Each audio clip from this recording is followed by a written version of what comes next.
Worst hero. Cinema ప్రపంచంలో అనేక మంది అనేక రకాల పాత్రలతో అలరిస్తారు. కొంతమంది మాత్రమే వాళ్ళు పోషించే పాత్రలకు న్యాయం చేయగలరు. తెలుగువారి సంస్కృతిలో జీవితంలో సినిమా భాగమైపోయింది. ఏ ఇద్దరు కలుసుకున్నా, ఏ నెట్ గ్రూప్ చూసినా తెలుగు వాళ్ళ సినిమాల గురించి మాట్లాడకుండా ఉండలేరు. తెలుగువారికి ఇంటర్నెట్లో ఇతర సైట్ల కంటే సినిమా సైట్లే ఎక్కువ ఉంటాయి.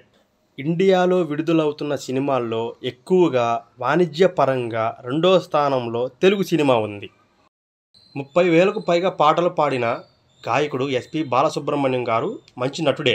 149 సినిమాలు దర్శకత్వం వహించిన దర్శకుడు దాసనారాయణరావు కూడా మంచి నటుడే.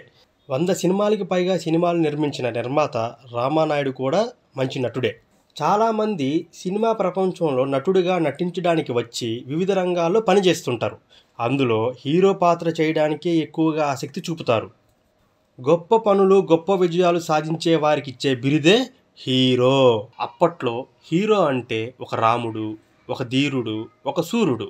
అలాంటి పాత్రలు వేసేవారు ఒక్క మాట కూడా చెడ్డగా మాట్లాడరు. హీరో పాత్ర అంత గొప్పగా తీర్చిదిద్దేవారు కవులు, దర్శకులు.